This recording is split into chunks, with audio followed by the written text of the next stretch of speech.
Assalamualaikum warahmatullahi wabarakatuh. Selamat datang kembali di channel saya Nur Hamzah Tabing. Kali ini kita akan membahas latihan soal tentang materi tema 5 subtema 1 untuk kelas 6 sekolah dasar dengan tema kerja keras berbuah kesuksesan. Semoga video ini bermanfaat bagi kita semua. Baik, soal pertama untuk mata pelajaran PPKN. Keberagaman usaha yang ada di lingkungan sekitar kita memberikan banyak manfaat dan membantu masyarakat. Salah satunya adalah A. Bisa memenuhi selera masyarakat, B. Murahnya harga barang, C.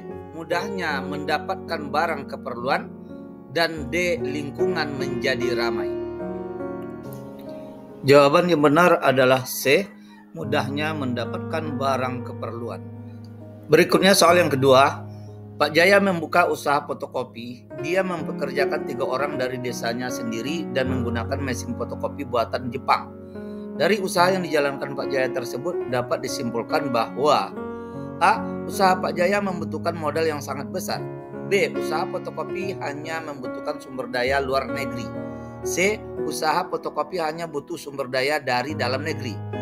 Dan D. Usaha Pak Jaya membutuhkan sumber daya dalam negeri dan juga luar negeri. Jawaban yang benar adalah D. Usaha Pak Jaya membutuhkan sumber daya dalam negeri dan juga luar negeri. Berikutnya soal yang ketiga untuk mata pelajaran PPKN.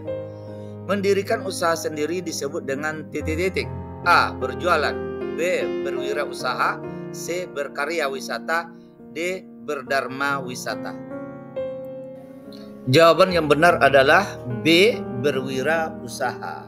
Berikutnya soal keempat. Untuk mencapai kesuksesan dalam sebuah usaha kita harus titik-titik. A. Berdoa kepada Allah Subhanahu wa taala. B. Bekerja keras, yakin dan berdoa. C. Banyak berdoa dan beribadah. D. Rajin beribadah. Jawaban yang benar adalah B. Bekerja keras, yakin dan berdoa. Selanjutnya soal yang kelima untuk mata pelajaran PPKN. Berikut adalah contoh sikap kerja keras dan disiplin yang baik ketika bekerja adalah titik-titik. A. Berangkat dan pulang kerja dengan tepat waktu. B. Bekerja dari pagi hingga sampai pagi lagi. C. Tidak mengenal kata istirahat ketika bekerja baik siang maupun malam. D. Selalu meminta waktu lembur ketika kerja dan tidak pernah absen. Jawaban yang benar adalah A. Berangkat dan pulang kerja dengan tepat waktu. Selanjutnya pertanyaan untuk mata pelajaran bahasa Indonesia. Pertanyaan pertama, pernyataan di bawah ini yang merupakan pengertian dari formulir adalah A. Kertas yang memuat pertanyaan dan jawaban. B. Lembaran kertas yang berisi data lengkap seseorang. C. Selembar kertas yang berisi identitas diri yang digunakan untuk tujuan tertentu. D. Lembaran kertas yang berisi informasi tentang seseorang. Jawaban yang benar adalah C. Selembar kertas yang berisi identitas diri yang digunakan untuk tujuan tertentu. Berikutnya soal yang kedua. Perhatikan formulir berikut.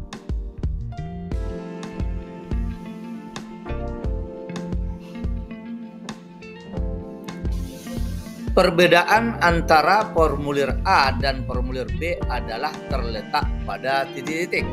A. Bentuk formulir. B. Ukuran formulir. C. Sumber formulir. Dan D. Tujuan formulir. Jawaban yang benar adalah D, yaitu tujuan formulir.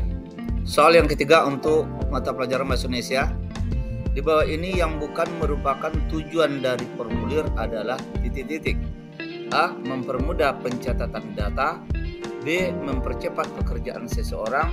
C. Mempercepat kegiatan administrasi. Dan D. Mendapatkan data yang akurat. Jawaban yang benar adalah B, yaitu mempercepat pekerjaan seseorang. Soal berikutnya, perhatikan pernyataan berikut. 1. Identitas diri. 2. Makanan kesukaan. 3. Tanda tangan. 4. Warna kulit. 5. Tujuan mengikuti kegiatan. Pernyataan yang bukan merupakan hal yang biasa diisikan dalam sebuah formulir adalah nomor titik-titik. A. 1 dan 2, B. 1 dan 3, C. 2 dan 4, D. 3 dan 4. Jawaban yang benar adalah C. Nomor 2 dan nomor 4, yaitu makanan kesukaan dan warna kulit. Berikutnya soal yang kelima untuk mata pelajaran Bahasa Indonesia. Pernyataan di bawah ini yang menunjukkan ciri formulir yang baik dan benar adalah A. Formulir dirancang dengan corak yang sederhana namun mudah dipahami. B. Formulir dibuat dengan desain berwarna-warni agar menarik perhatian. C. Formulir disusun dengan memperlihatkan nilai-nilai keindahan. D. Formulir dicetak pada kertas yang tebal agar tidak mudah sobek. Jawaban yang benar adalah A, yaitu formulir dirancang dengan corak yang sederhana namun mudah dipahami. Selanjutnya soal untuk mata pelajaran IPA. Soal yang pertama, suatu benda yang dapat menarik benda logam di sekitarnya karena memiliki medan magnet disebut titik-titik. A. Arus listrik, B. Tegangan, C. Magnet, dan D. Besi baja. Jawaban yang benar adalah C, yaitu magnet. Berikutnya soal yang kedua. Di bawah ini yang bukan termasuk macam-macam magnet adalah A. Magnet batang, B. Magnet jarum, C. Magnet ladang, dan D. Magnet batu. Jawaban yang benar adalah D, yaitu magnet batu. Karena magnet batu bukan termasuk macam-macam magnet. Soal berikutnya, soal yang ketiga.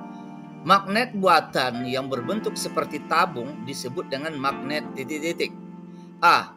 Balok, B. Silinder, C. Lingkaran, D. Ladang. Jawaban yang benar adalah B, yaitu silinder. Berikutnya soal keempat. Ketika dua buah magnet saling didekatkan antara kutub utara dengan kutub utara, maka yang akan terjadi adalah A. Saling tarik-menarik, B. Saling putar-memutar, C. Saling tolak-menolak, dan D. Timbul percikan api. Jawaban yang benar adalah C, yaitu saling tolak-menolak. Berikutnya soal yang kelima untuk mata pelajaran IPA. Perhatikan gambar berikut. Magnet seperti yang ada pada gambar tersebut disebut dengan magnet titik-titik. A. Magnet ladang, B. Magnet batang, C. Magnet silinder, D. Magnet jarum. Jawaban yang benar adalah A, yaitu magnet ladang. Selanjutnya soal untuk mata pelajaran IPS. Soal yang pertama, salah satu peran Indonesia dalam kerjasama negara ASEAN di bidang ekonomi dalam sektor industri adalah A. Ikut serta dalam MEA atau Masyarakat Ekonomi Asia, B. Menjadi salah satu lumbung padi ASEAN, C. Mendirikan ASEAN Aceh Fertilizer Project, D. Menjadi salah satu pelaku ekspor. Jawaban yang benar adalah C.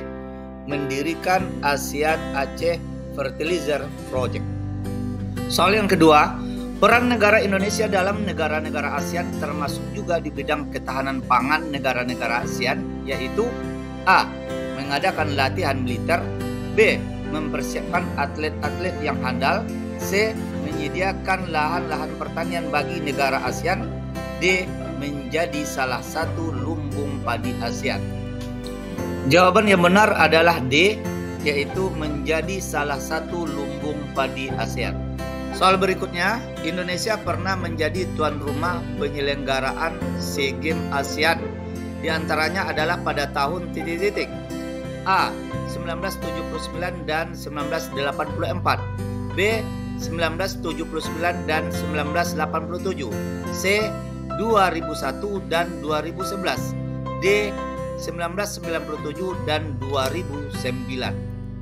Jawaban yang benar adalah B, yaitu tahun 1979 dan tahun 1987. Selanjutnya soal keempat. Penyelenggaraan SEA Games yang diadakan di Indonesia melibatkan banyak penduduk dan masyarakat Indonesia.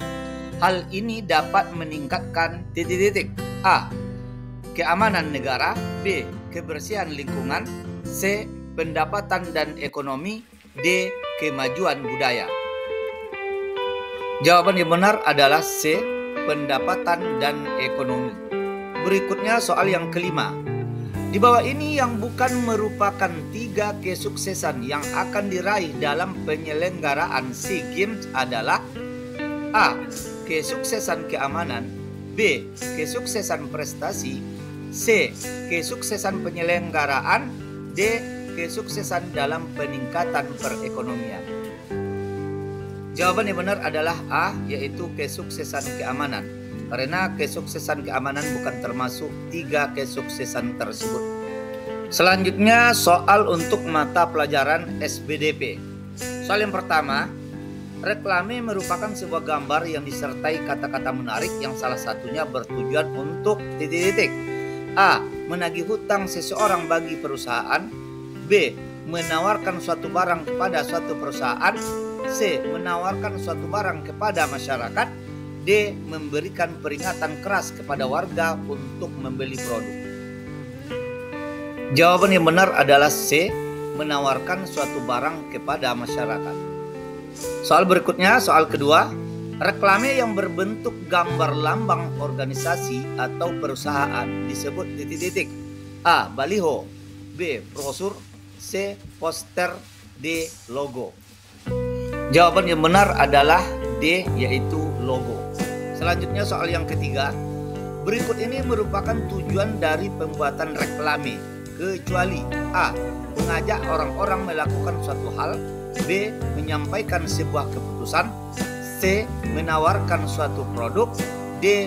Menginformasikan sebuah berita. Jawaban yang benar adalah B, yaitu menyampaikan sebuah keputusan. Karena menyampaikan sebuah keputusan bukan merupakan tujuan dari pembuatan reklame. Selanjutnya soal yang keempat. Perhatikan gambar berikut. Ciri-ciri khusus reklame yang terdapat dalam gambar tersebut adalah A. Memuat gambar Pepsodent, B. Mengurangi ngilu dalam 30 detik, C. Memuat informasi singkat namun jelas, D. Menawarkan hadiah yang menarik. Jawaban yang benar adalah C.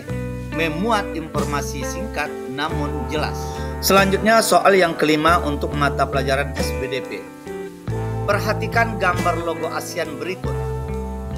Ciri-ciri logo tersebut adalah 10 batang yang berwarna kuning yang diikat jadi satu. Yang maksudnya adalah A. 10 jumlah negara ASEAN yang bersatu, B. 10 kekuatan negara ASEAN, C. ASEAN didirikan pada bulan 10, D. ASEAN memiliki 10 keajaiban. Jawaban yang benar adalah A, yaitu 10 jumlah negara ASEAN yang bersatu. Demikian video pembelajaran singkat ini, semoga bermanfaat bagi kita semua. Terima kasih bagi kita yang telah menonton. Sampai jumpa pada video yang akan datang. Dan jangan lupa like dan subscribe.